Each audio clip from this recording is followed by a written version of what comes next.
Keluarlah engkau dari sifat-sifat kemanusiaan engkau, dari tiap-tiap sifat yang bertentangan dengan kehambaan engkau, agar engkau bisa menyahut panggilan Tuhan dan bisa dekat kepada hadrat Tuhan.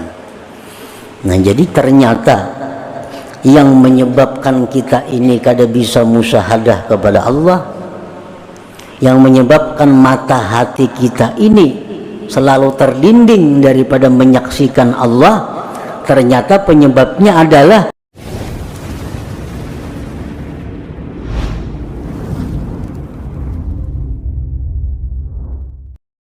Bismillahirrahmanirrahim. Penyakit yang menyebabkan kita selalu lupa kepada Allah.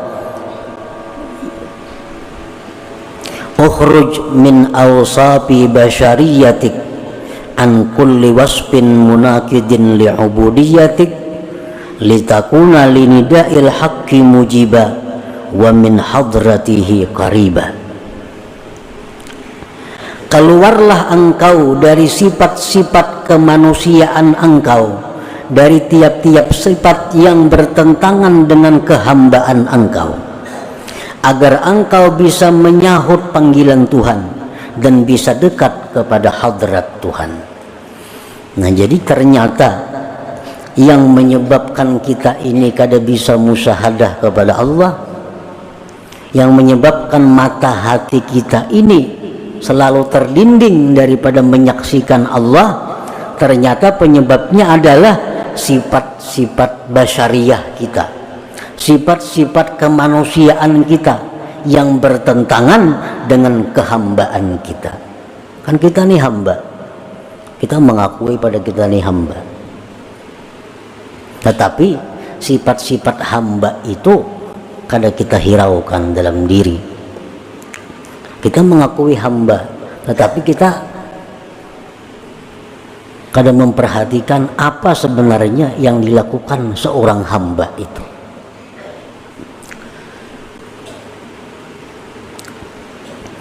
Nah, maksud daripada hikmah yang ke-34 ini adalah khalli qalbak anis sifatil mazmumah al-bahimiyyati was-sabu'iyyati wasyaitaniyati war-rabbaniyah wa halliha bi sifatil ubudiyah yukshaf lakal hijab alladzi fik fatarallaha akbar wa azhara kulli syai.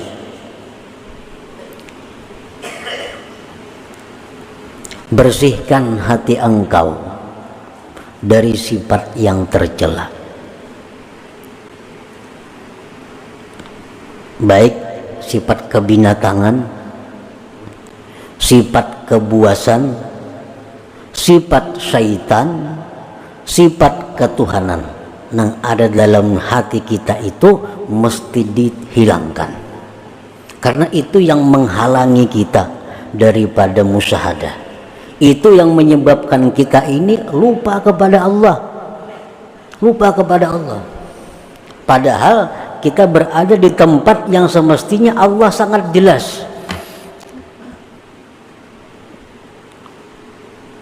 Dan perhiasilah hati itu dengan sifat-sifat kehambaan, niscaya dibukakan bagi engkau dinding yang ada pada engkau, sehingga engkau bisa melihat Allah itu maha besar, Allah itu maha nampak daripada segala sesuatu.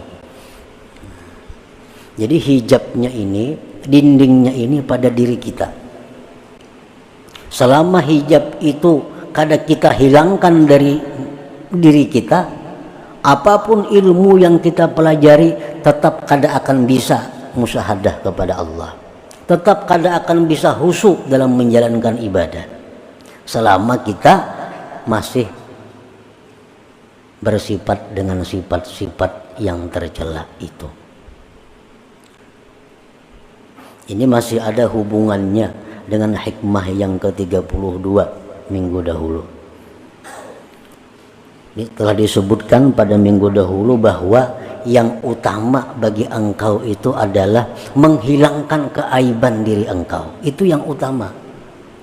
amalan-amalan nang pacang bakaramat, amalan-amalan nang pacang sugih, amalan-amalan nang pacang dihormati orang, kada usah digawe kalau masih kita punya sifat-sifat yang tercela.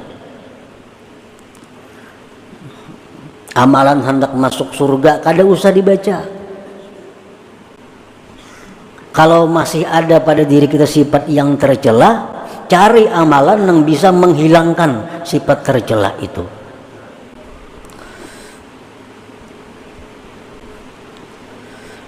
Sifat bahimiyah. Kita lahir ke dunia, seorang manusia ini disertai dengan 4 sifat itu. Sifat kebinatangan, kebuasan, sifat syaitan, dan sifat ketuhanan. Keempat-empatnya ini mesti dibersihkan. Sifat bahimiyah itu macam apa? Kebinatangan itu kaqada'i syahwatil batni wal farji wa ma yatba'uhuma min hubbiz zina wa hubbil mal. Sifat kebinatangan yang ada pada diri kita ini adalah selalu ingin meluluskan syahwat perut dan syahwat kemaluan. Ini sifat kebinatangan. Nang jadi prioritasnya adalah makan dan kawin. Bahasa kita ini tuh. Pikirannya nih makan lawan kawin. Nah ini sifat kebinatangan yang menyebabkan kita kada kawa ingat lawan Tuhan.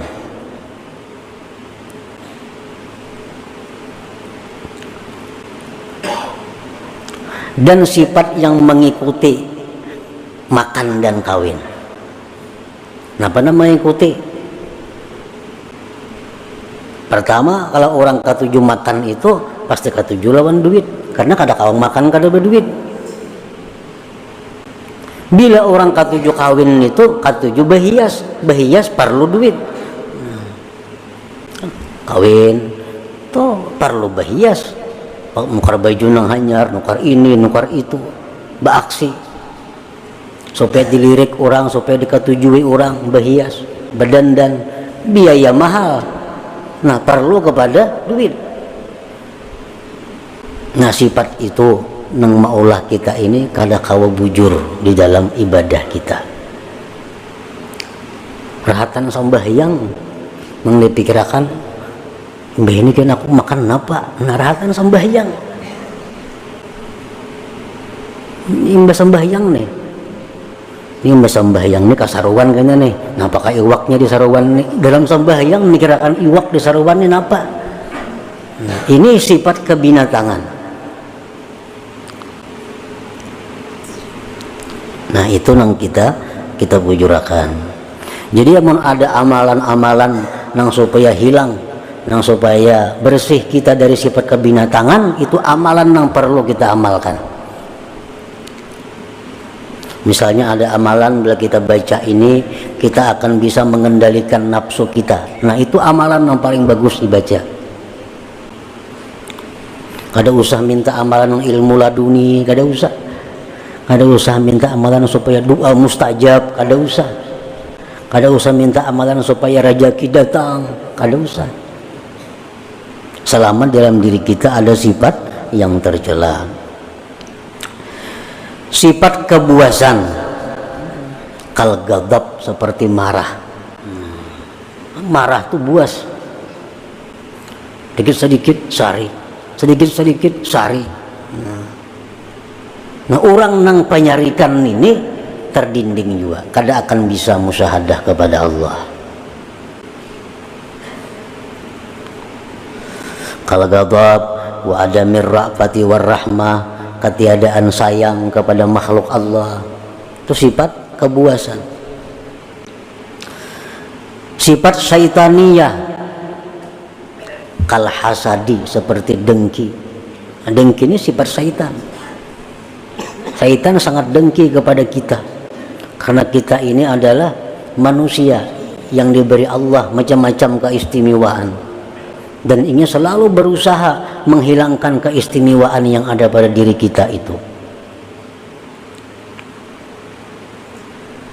Apalagi sifat syaitan itu idmarisu, menyembunyikan kejahatan di dalam dirinya. Syaitan tuh pikirannya supaya orang tuh ke neraka, itu aja. Nah, jadi pikiran syaitan itu supaya orang tuh tak masuk neraka, supaya orang itu maksiat. Nah, kalau dalam diri kita ini ada pikiran supaya orang itu kalah daripada kita, supaya orang itu rugi, kita nang untung, supaya orang itu sakit, kita nang nyaman. Nah, selama pikiran itu ada pada diri kita, berarti kita ini ada sifat syaitan. Sifat syaitan. Dan itu mendinding kita daripada ingat kepada Allah. Wa sifatur rabbaniyah, sifat ketuhanan itu apa? Sifat ketuhanan itu kal isti'la, seperti hendak berkuasa. Nah, orang ini ketujuh hendak jadi ketua aja gawiannya. Bila kata jadi ketua, ini mundur. Nah, kita berkumpulan di kampung nih. Ini hendak jadi ketua, diulah wakil, ini mundur. Ini sifat ketuhanan.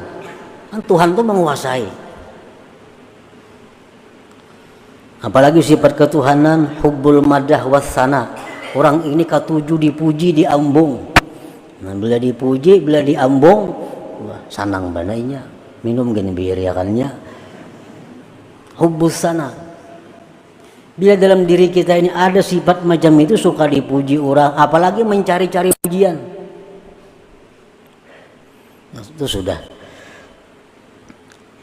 Nah, jadi itu pendinding kita nang maulah kita ini kusut beribadah kada kawalawas,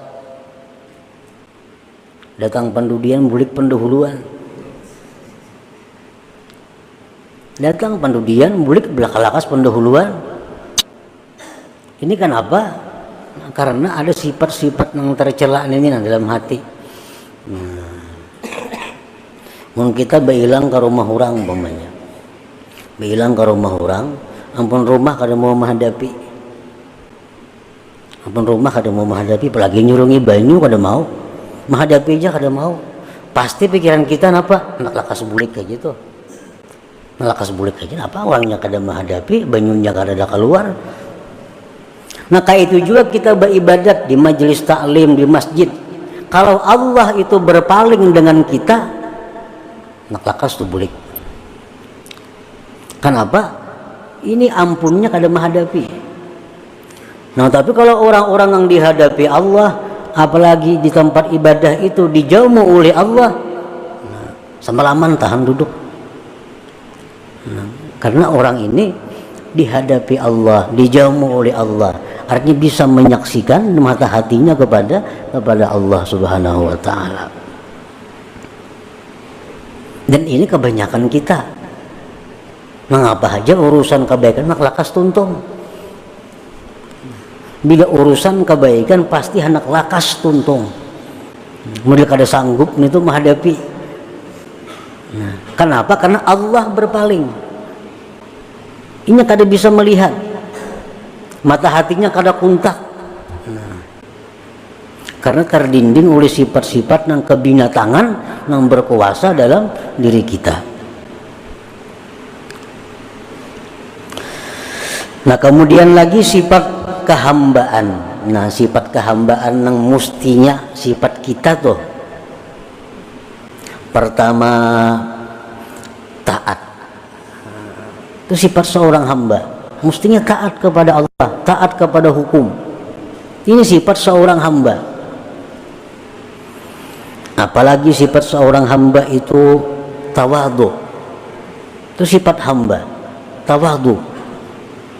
Apalagi sifat hamba ikhlas, berbuat itu untuk tuannya, beramal untuk Allah. Nasihat, ini sifat hamba. Nasihat ini artinya apa? Menghendaki agar kawan ini nyaman, agar kawan ini baik, agar kawan ini selamat. Itu nasihat, itu sifat seorang hamba. Nah, bila sudah sifat-sifat kebinatangan, kebuasan, syaitan, sifat rabbaniyah itu sudah kita hilangkan dari diri kita, dan kita hiasi hati dengan sifat kehambaan kita, maka otomatis sudah kita bisa musyahadah kepada Allah. Musyahadah kepada Allah. Sembahyang kita memandang Allah, ibadah kita membaca Quran memandang Allah, maka akan kita temukan kenikmatan-kenikmatan ibadah, kelezatan-kelezatan ibadah.